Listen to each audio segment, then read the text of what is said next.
आदिल हसन जी, विशाल मिश्रा जी की एक भी टिप्पणी नहीं हो पाई है। इन दोनों को मैं लेकर आना चाहूंगी।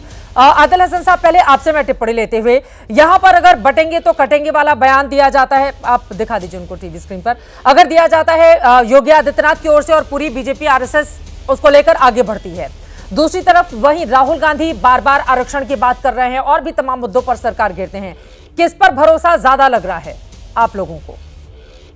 एआईएमआईएम कहां पर खड़ी है? और महाराष्ट्र में आप लोगों का पिछला कई बार से प्रदर्शन अच्छा रहा है, इस बार चूंकि चुनाव है, इस वजह से ये सवाल जरूरी हो जाता है एआईएमआईएम से। मैम, अच्छी बात है कि 100 साल बाद आरएसएस को ये बात आई, लेकिन आप आरएसएस के लोगों से पूछिए कि आज तक कोई दलित, पिछड़ा, आदिवासी, महिला संघ संचालक क्यों नहीं बना। जब हिंदू एकता की बात करते हैं तो दलित क्या हिंदू नहीं हो सकता? आदिवासी नहीं है, ओबीसी नहीं है, अति पिछड़ा नहीं है, पिछड़ा नहीं है मैडम। जब 100 साल से क्या एक ही पर्टिकुलर अपर कास्ट क्लब बना रहेगा आरएसएस का संघ संचालक? किसी दलित को संघ संचालक बना लीजिए, किसी आदिवासी को बना लीजिए, अगर आप हिंदुओं की बात कर रहे हैं। और मैम, आप उत्तर प्रदेश से भी आती है, मैं बिहार से हूँ, झारखंड और बंगाल है, गुजरात में जितना भी हजारों करोड़ का मिडिल ईस्ट का इन्वेस्टमेंट हो रहा है, सब गुजरात में हो रहा है। आरएसएस संघ संचालक को बोलिए कि मिडिल ईस्ट का कुछ इन्वेस्टमेंट बिहार, बंगाल, यूपी, झारखंड में भी हो जाए।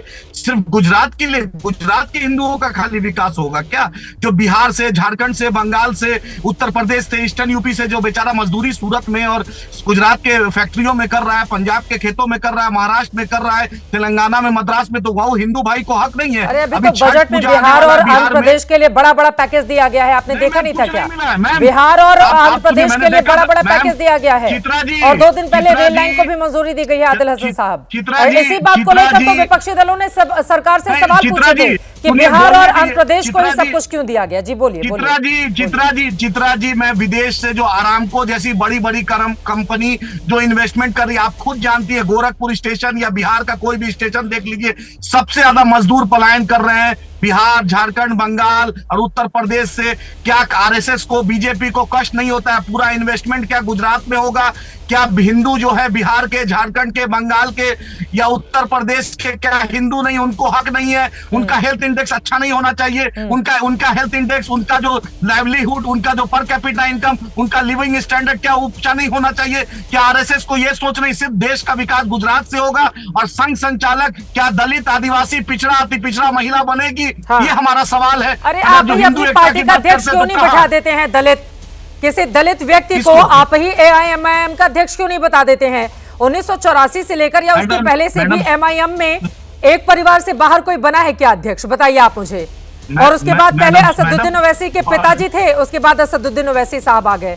आप ही लोग एक बड़ी लकीर खींच दीजिए, फिर समझाइए आप आरएसएस और बीजेपी को। मैडम सुन लीजिए मैम, ठीक मैम, जो मैम देखिए, मैं बीजेपी का राष्ट्रीय अध्यक्ष नहीं ना हूँ। बंगारू लक्ष्मण जो रक्षा दलाली कर रहा था, अजहर मसूद को कंधार में बीजेपी अडवाणी जी और अटल जी छोड़े थे ना। नवाज शरीफ क्या बिरयानी मोदी जी खाने गए थे ना? जिन्ना के मजार में बंगारू लक्ष्मण तो दलित थे मैम। जिन्ना के मजार पे अडवाणी फातिया पढ़ने गए थे ना, जिन्ना के मजार पे। महबूबा मुफ्ती के साथ सरकार इन्होंने बनाई थी ना, जिन्होंने अफजल गुरु के बारे में क्या कहा था। सत्ता के लिए बीजेपी किसी हद तक जा सकती है, आप अच्छे से जानती है। आप बिहार में इन्वेस्टमेंट करवाइए, उत्तर प्रदेश में करवाइए, ये आरएसएस में बदलाव लाइए। सिर्फ एमआईएम पे सवाल, मैं तो नहीं बोल रहा हूँ हिंदू एकता, मुस्लिम एकता, मैं तो भारत की एकता की बात कर रहा हूँ, मैं तो भारत की तरक्की का बात कर रहा हूँ। आपकी पार्टी का नाम ही पढ़ लीजिए, उसी से पता चल जाएगा कि हिंदू एकता की बात कितनी है। ठीक है, मैडम इलेक्शन कमीशन में रजिस्टर्ड है। हाँ, मेरी पार्टी इलेक्शन कमीशन में, आपकी पार्टी के नाम से ही पता चल जाएगा। मुस्लिम से आगे उस पार्टी के नाम में किसी का जिक्र नहीं है। लेकिन आपने महत्वपूर्ण सवाल खड़े किए हैं, विशाल मिश्रा जी को लेकर आना चाहूंगी। विशाल मिश्रा जी, जवाब दीजिए। एक के बाद एक कई सवाल उन्होंने दागे हैं आरएसएस से, बताइए विशाल मिश्रा जी, ये बटेंगे तो कटेंगे, इसको क्या लेकर आने की जरूरत है? चित्रा जी, सबसे पहले तो चित्रा जी हमें थोड़ा सा समय दीजिएगा, मैं बिल्कुल आपके माध्यम से सभी दर्शकों को क्लियर कर दूंगा कि आज क्यों ये आवश्यकता है कि हमें एक रहने की आवश्यकता है। ये बार बार क्यों कहा जा रहा है कि बटेंगे तो कटेंगे, ये क्यों बार बार कहा जा रहा है कि बटेंगे तो लोग मजे करेंगे, उसके बारे में आप यथार्थ को समझिए चित्रा जी। हिंदू भाव को जब जब भूले आई विपदा महान, भाई छूटे धरती खोई मिटे धर्म संस्थान में आपको एग्जाम्पल दे चित्रा जी। हिंदू तो आत्मवत सर्वेसु होता है, हिंदू तो जन्मतः उदार होता है चित्रा जी। आज की डेट में ये हिंदू एकता केवल हिंदू के लिए नहीं है, हिंदू समाज के लिए, लोक कल्याण के लिए है। दुनिया की किसी भी समस्या के समाधान के लिए हमें हिंदू समाज को अपने को बचाए रखना होगा। दुनिया में मंगल हो, इसलिए हिंदू समाज का मंगल होना आवश्यक है। कई प्रकार की शक्तियां हैं चित्रा जी, वो नहीं चाहती कि एक रहे। आप इतिहास देखिए, हिंदू समाज का मंगल होगा तो मुस्लिम समाज कहाँ जाएगा, आप बताइए। अगर 22 से 25 करोड़ के आसपास उनकी आबादी है, कहाँ जाएंगे वो? यही तो समझने, चित्रा जी यही समझना है। जो भी इस मातृभूमि पितृभूमि को अपना मानता है वो सभी हिंदू है। सिंधु सिंधु पर्यंता यस्य भारत भूमिका तस्मै वारीति सा वैरीति हिंदू स्मृता। जो भी वहां सिंधु नदी से लेकर वहां से लेकर और जो है नदी तक हो, सब के सब समाज पूरा क्या है, हिंदू समाज ही तो है। और हम जब बटे जब समाज का विघटन हुआ, आप बताइए स्वतंत्रता के समय पाकिस्तान में कितने परसेंट हिंदू आबादी थी? 20%। आज क्या परसेंट है? अफगानिस्तान में 1970 के दशक में 2 लाख के आसपास लोग थे। आज की डेट में चित्रा जी 50 से कम बचे हैं। बांग्लादेश की स्थिति हम आप देख ही रहे हैं। और चित्रा जी इसको समझिएगा। हाँ। चित्रा जी, अरे चुनाव के समय ही आप लोगों को पाकिस्तान बांग्लादेश सबकी याद आ जाती है। आ रही हूँ, एक बार उनकी बात हो जाए। बोलिए समझ रही हूँ। सुनिएगा चित्रा जी बात हो रही। देखिए, जब समाज मजबूत रहेगा तो भारतवर्ष की जितनी शक्ति बढ़ेगी उतनी ही तो भारतवर्ष की स्वीकार्यता होगी। ये तो इस बात को समझना होगा, क्योंकि आप तो जानते ही हैं बलहीनों को कोई नहीं पूछता, बलवानों को विश्व पूछता है। ये भारत के लिए है। इस भारत को परिपेक्ष में आप देखिए, तब जगत की स्वीकार्यता में जो है भारत की स्वीकार्यता बढ़ेगी। ये जो शक्ति जब शील संपन्न होगी तब विश्व का कल्याण करेगी।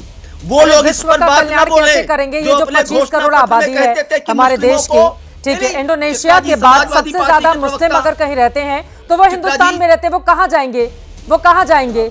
आप कह रहे हैं हिंदुओं का तो मंगल हो जाना चाहिए, चलिए हो गया, वो कहाँ जाएंगे? हाँ, चित्रा जी कहीं जाने की बात नहीं है। उनका बिना मंगल के आप उनको रखेंगे, आप अपने हिंदू समाज का मंगल करते हैं। चित्रा जी यही तो समझने की फेर है। लोग इसी को तो बांट रहे हैं, धर्म जाति में बांट रहे हैं, अगड़ा पिछड़ा में बांट रहे हैं। यही नहीं बटना है। कहने के भाव को समझिए। और समाजवादी पार्टी के प्रवक्ता बोल रहे थे, जो अपने घोषणा पत्र में कहते थे कि एक पर्टिकुलर वर्ग के लोगों को जो अपराधी में है उनको छोड़ दिया जाएगा। माननीय न्यायालय की क्या टिप्पणी की थी? जाति के नाम पर, धर्म के नाम पर, क्षेत्र के नाम पर राजनीति करते हैं, समाज को बांटने का काम करते हैं। यही तो हमारे परम पूजनीय सरसंघचालक जी, माननीय सरकारवा जी, आदरणीय प्रधानमंत्री जी, माननीय मुख्यमंत्री योगी आदित्यनाथ जी कह रहे हैं कि को पहचानने की आवश्यकता है।